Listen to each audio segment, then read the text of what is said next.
Talk briefly about some of the challenges we face. Traditionally, our bread and butter as far as communications have been reporters who cover health and science.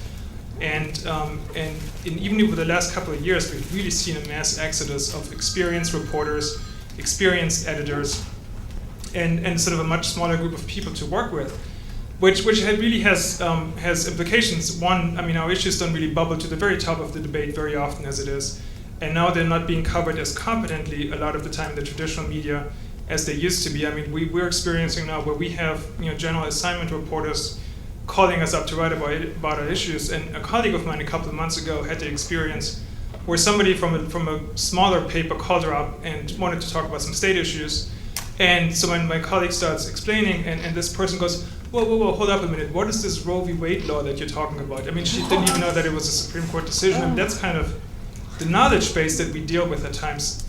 And it's dangerous because it makes, if you have less experienced reporters and editors, it makes them much more susceptible to misinformation, to junk science. They have a much harder time telling apart what's good information and what's not.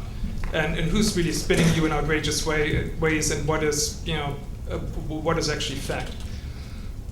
So that's some of the stuff we're dealing with.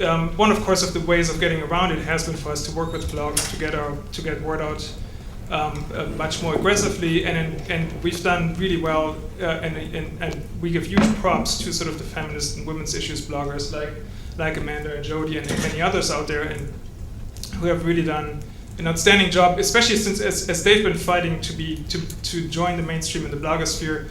That has really helped us because we sort of used that updraft and just kind of followed behind, and our issues have gotten much more prominence in the blogosphere.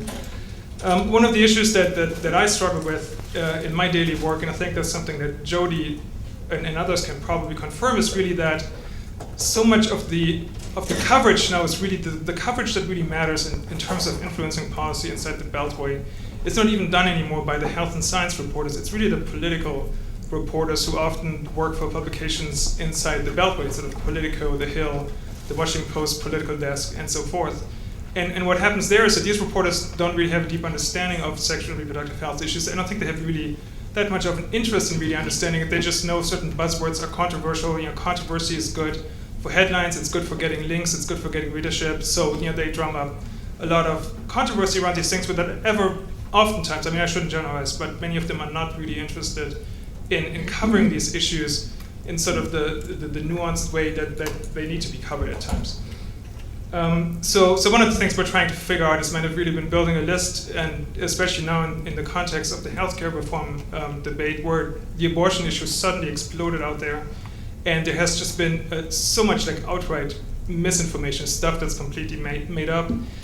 Some on the right have actually attributed to Guttmacher statistics that abortion will spike dramatically under Obama's health reform plan, which is complete nonsense. But it's still out there, so we've been pushing back exhaustively. But I would definitely like to hear from all of you some ways of just how we can get out of the cycle where stuff, the issue explodes out there.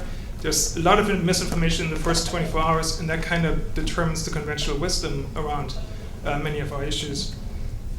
So, we have a lot of work to do, but I also wanted to sort of end my little remarks here on a positive note, and that's something that Jody mentioned earlier is the issue of abstinence-only education, where I think over the past several years we've really made a lot of progress in getting the word out there.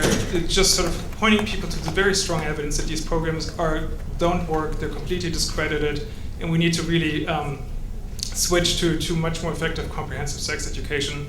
And I think it's a good example for the fact that evidence, when it's communicated, on a sustained basis, when it's communicated well, really has the potential to drive the debate and to change policy. But it's a real struggle, and oftentimes it's 2 steps forward and 1 step back. And even on abstinence only, we're still not. We sort of managed to kill the program. Now the real battle is over making it into something that will really be positive and will really address all the various issues that need to be addressed in it. So we're not quite there yet, but we've made huge progress on that issue.